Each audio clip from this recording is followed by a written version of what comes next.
Hey friends, Ash here with Gents. How's it going? Hope that you're doing really well. Today we're going to be talking about some fragrances that are quite masculine, but still pretty easy to wear. Initially, I was thinking of hyper masculine fragrances like your fragrances that put hair on your chest, fragrances that make you smell like Burt Reynolds from back in the day. And then I thought, well, I mean, that's not the only type of fragrance that's masculine, is it? So I worked in some different ones. All of these, though, I think are quite masculine leaning overall. Do have quite a lot of different fragrances here though. I didn't want it all just to be the exact same thing repeated 10 times over again, you know, polo green times 10, Koros times 10, something like that. So they're all a little bit different one way or the other. Let's jump into it. Let's check these out. Masculine fragrances are still wearable.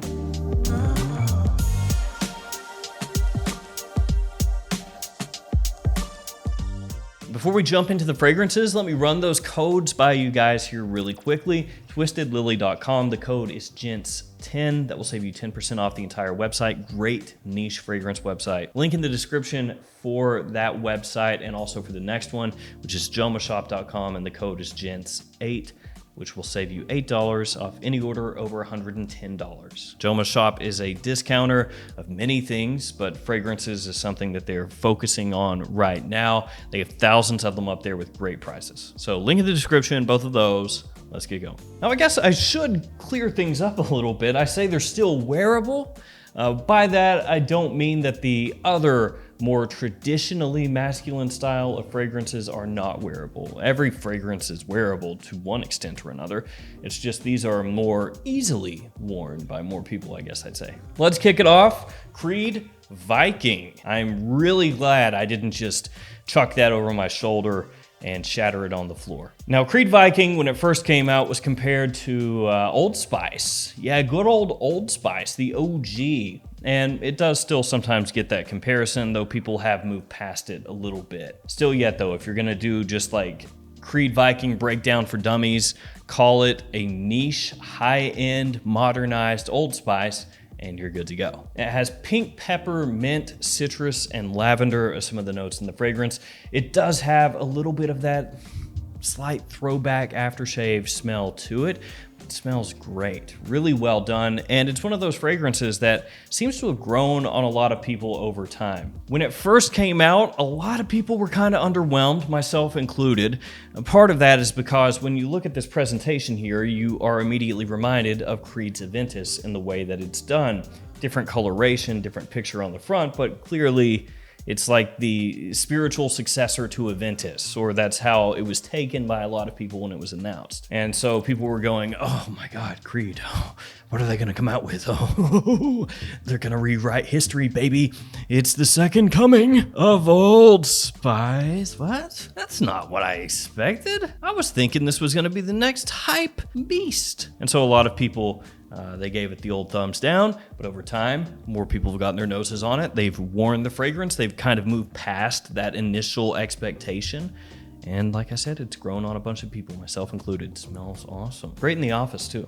Now, a nice solid cheapie from DUNHILL. It's Icon, the original Icon, not one of the many flankers that came after this, half of which are complete trash. DUNHILL, one of those fragrance houses that consistently is inconsistent. Some of their fragrances, they come out, especially at discounters, and you think to yourself, man, awesome buy, great price.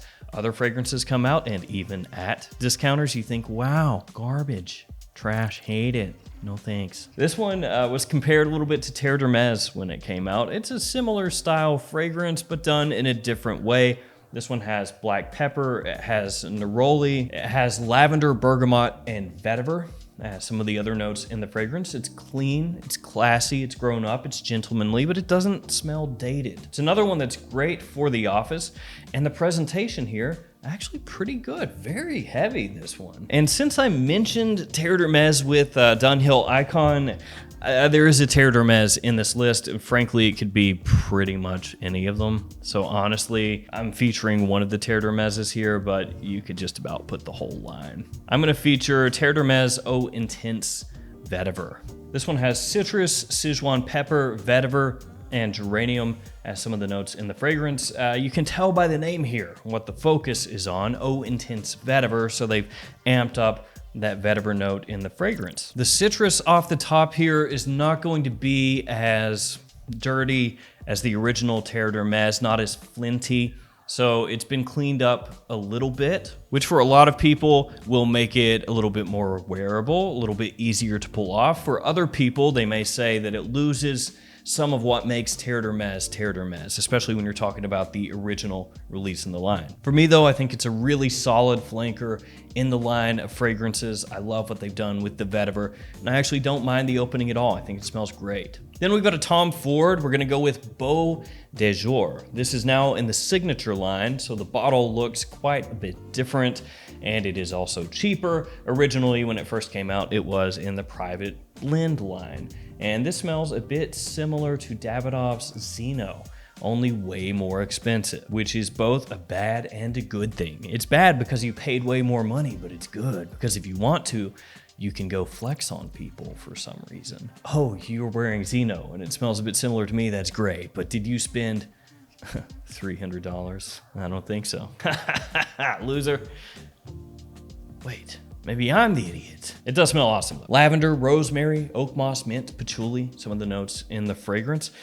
Since it smells similar to the Davidoff, you should know it does have a throwback 80s feel to it, but this is that cleaner aromatic side of things. Not going at you with that heavy leather and pine and carnation, which is used in many other older fragrances. BEAU de Jour is consistently one of the most liked Tom Ford fragrances for me as well. So really solid scent. It's gonna have you smelling like $1 million. People are gonna love the way that it smells, and it's gonna have you smelling classy as well. And masculine. Now we're switching things up a little bit. We're gonna go with the Histoire de Parfum. It is 1740 Marquis de Sade. Now this is quite a bit different from the 4 fragrances that came before it. The 4 fragrances before this one, they were all of a similar style, a similar ilk, but 1740 is off doing its own thing. It's got immortelle in here, a good amount of it, leather, a good amount of it, labdanum, patchouli, additional resins. I mean, there's like a little bit of bergamot in the opening, but not too much. There's a little bit of cardamom, a little bit of coriander.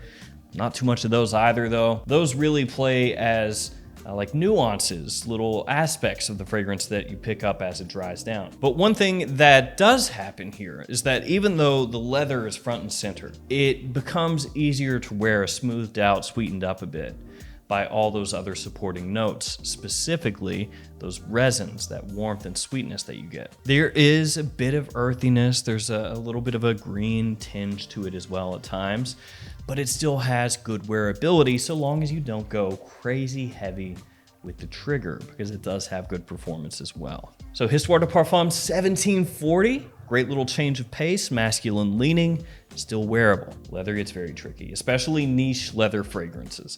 Some of those you can pull off, absolutely, but the vast majority of people with some of those leathers are going to shy away from them. This isn't one. Now we're hopping back to Hermes, and we're going with something that is very woodsy. It's a fragrance that doesn't get talked about all that often anymore. It is ROSSA. Did I pronounce that correctly? I don't know. It has cedar, juniper, cypress, and balsam as some of the notes in the fragrance. Like I said, very woody. And this one also has a bit of an aromatic flair to it, little bit of a throwback feel to it, but it also smells like you would expect from an Hermes, very classy, very well put together, and very high end. It's got this great zinginess that hops off your skin when you first spray it on. Smells fantastic. It will appeal probably to guys middle-aged and older. And really that woodiness is apparent right away, but it especially comes in as that sort of effervescence in the opening dies down. After that, we're hopping over to another cheapie. This one is from Guy Laroche. I had to work it in. It's DRAKKAR Intense. Yes, I could have put DRAKKAR Noir in here.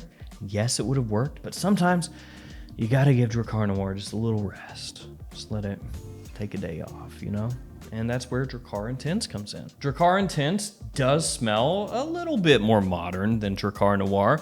This does have some of that DNA in the DRAKKAR line, harkening back a bit to DRAKKAR Noir and also the original DRAKKAR. It has patchouli, suede, clary sage, and of course lavender as some of the notes in the fragrance. And as it heads through the mid, it gets this great sweetness to it, almost kind of a warm, spicy sweetness that I think smells absolutely fantastic. The mid of DRAKKAR Intense smells really, really good, much better than you would expect from a cheap fragrance in a package that looks as cheap as this looks. But I can't hate on it because it's literally the exact same package as DRAKKAR Noir. So yeah, really solid stuff. I wish that it maybe projected a little bit better off my skin, last a little bit longer off my skin, but for the price, it's a solid pickup. As solid as DRAKKAR Noir? I don't know, but it's still solid. Now we're switching gears a little bit. Gonna go with something different again. Now this one is very clean, very fresh. And so some people might say, well, how masculine can it be if it's fresh? As if a fresh fragrance cannot be true masculine scent. To be a true masculine scent, it has to be leather and woods or something like that. I don't buy into that really. This one works very well. It's a great dumb reach, a great day-to-day fragrance, a great office fragrance, school fragrance, whatever. It can do pretty much all of it. It's Prada Luna Rossa. Now this is the original Luna Rossa, the OG. The bottle has also changed. I've got both styles. It originally came in this style right here, where it looks like kind of a grating or something, and now it's just a solid metal look. Whatever, that doesn't matter, who cares. Bitter orange, mint, ambroxan, and lavender. Some of the notes in the fragrance, and lavender is a note especially that's going to be tied in with masculine scents. So I think that's what really helps this one kind of, you know, cross over into that very masculine side of things, even if it is at the end of the day very fresh, clean, easy to wear fragrance and office type scent, or gym scent, or sports scent, or like I said, it's really versatile. I already said this stuff. I also like the switch that this one has compared to a lot of other fragrances that are in this style, where it does have citrus, but it's a bitter orange. So it's not gonna be as overly sweet in the opening as a lot of its contemporaries. Luna Rossa, the original, has been overshadowed by some of the flankers that came after it. Luna Rossa Black, Luna Rossa Carbon, of course, Luna Rossa Ocean. All of those are gonna get more love than this one at this point, but the original Luna Rossa still works very, very well. And I actually gave a bottle of Luna Rossa to my brother-in-law as a present, and he ran through that bottle like that and asked me if I had more to give him. Bro, I'm not a Luna Rossa factory. Now this next one is just, oof, pinnacle of class. Absolutely great. From Chanel, Platinum Egoiste. And this is my third bottle. Yeah. How do I go through 2 bottles of this stuff while I have all these fragrances? Well, I had the first bottle a long time ago. I ran through that one real quick like. I bought me a second bottle. And again, it was before I had quite as many bottles as I had now. I did run through that one as well because it's a really nice office fragrance. And then I bought this one. Like I said, pinnacle of class. Awesome office fragrance. If you do business, if you are a man of business, all I gotta say. But truly, the versatility of this fragrance does go beyond that, of course. I mean, you can use this in multiple seasons, and really all seasons. In summer, maybe you dial it down a little bit. In winter, maybe you ramp it up a little bit, but it's got that kind of all-year usability. Rosemary, geranium, clary sage, oak moss, and guess what? Lavender. Some of the notes in the fragrance does have bit of a throwback feel to it. I mean, to be fair, a number of these fragrances do, and that does get kind of old. Oh, throwback feel. But you understand what I'm saying when you smell it.